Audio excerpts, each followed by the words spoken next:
Since my last entry, I've remodeled my temporary shack, turning it into a more spacious cabin.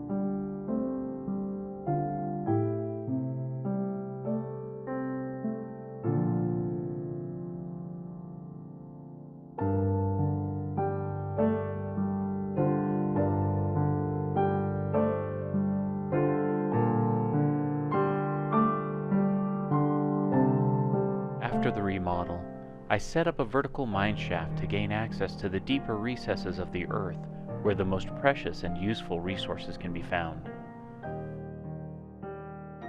One morning, not long after I had upgraded the house, I looked out the bedroom window and couldn't believe my eyes.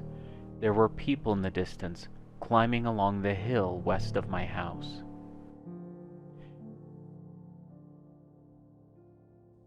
Excited to see somebody I might be able to communicate with, I ran out to meet them. Hey! Hi, hey! Greetings, my name is Steve. Can you understand me? No, please put down the crossbow.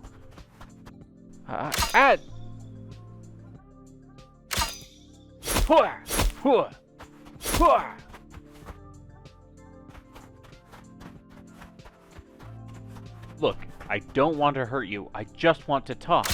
Please don't make me do this. Ugh.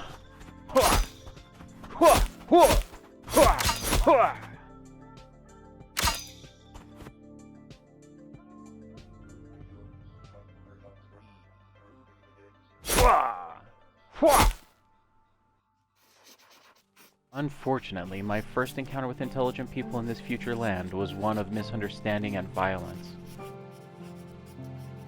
I would have to go out and try to find more people. Perhaps there was a settlement nearby. I headed out in search of these people, not knowing if I would be able to explain the deaths of their scouts.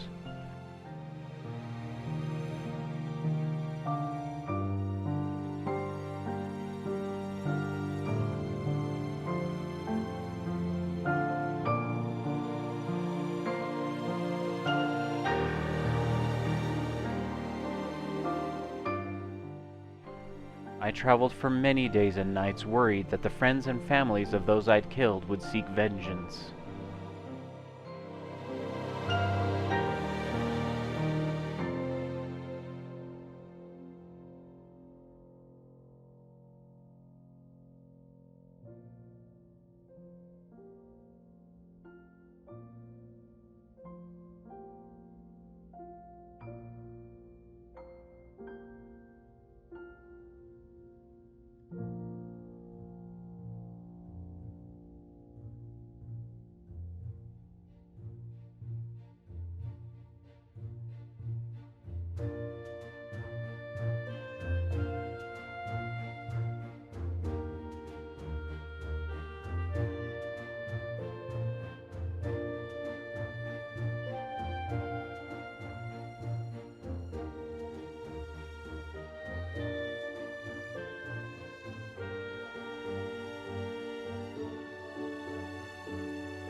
I was ready to turn around and return home, but as I climbed a hill hoping for a view of the surrounding area, I was astonished by the first sign of civilization I'd seen since arriving in this land. A reddish wooden roof appeared over the rise ahead of me, and as I climbed higher, I saw people bustling about. I had found a small but lively village. I hurried down, but was cautious not to startle or frighten the locals. I had easily vanquished the 3 I'd met at my farm, but I would hate to have to kill so many otherwise innocent people. I was prepared to retreat if necessary. Strangely, however, they did not seem the least bit frightened of me. Unlike the armed scouts that had attacked me on sight, these villagers were friendly, and while we could not communicate in any language I know, they were willing to interact with me and eagerly offered me items for barter.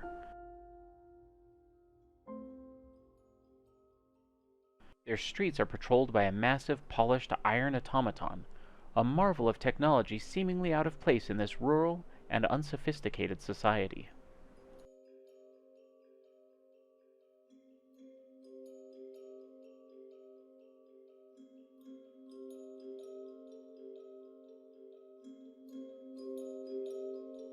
I spent some time in the village, staying the night in a vacant house.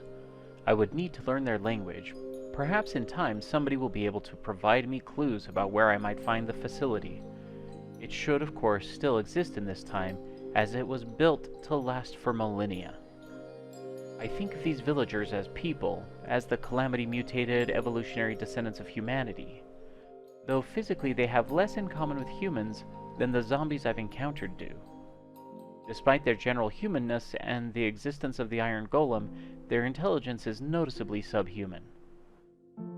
I was short on provisions and had nothing to trade with them, so failing to establish dialogue, I knew I would need to return to my farm, expand it, and come back with items for trade. I need to establish a level of trust with these strange people.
Why is there a woman out here in the dark?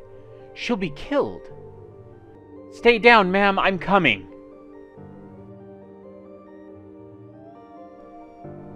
I know you can't understand me, but that is my house. Come with me. I can't protect you from all these monsters. Come on. What was that? Did you throw something at me? Ah! Oh, I don't feel so good. You're one of them. Another person who was out to do harm. She looked like any of the other villagers, but she'd hit me with a vial of some unknown toxin. I had to leave her to fend for herself. Fortunately, my immune system was able to fight off the poison after some time. The next day, however, I found her still outside waiting for me, and while I had no taste for it, I quickly dispatched her. It was after that that I began the work of expanding my small wheat farm into a grand plantation.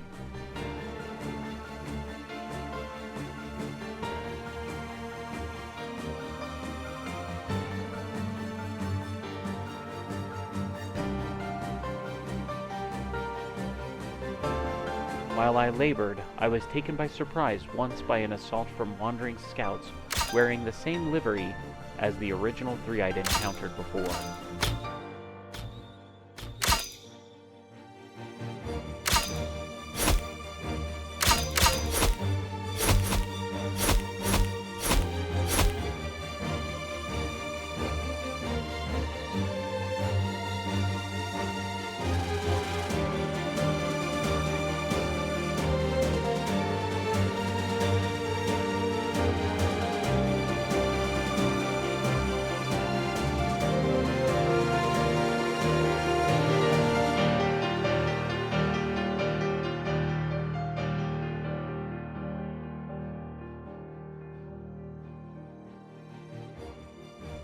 A few days later, there was another assault.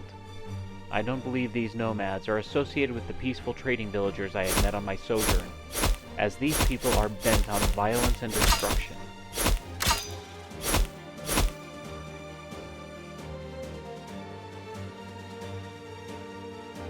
The cattle I had initially kept fenced in beside my house quickly outgrew their enclosure, and I found it necessary to build them a proper barn.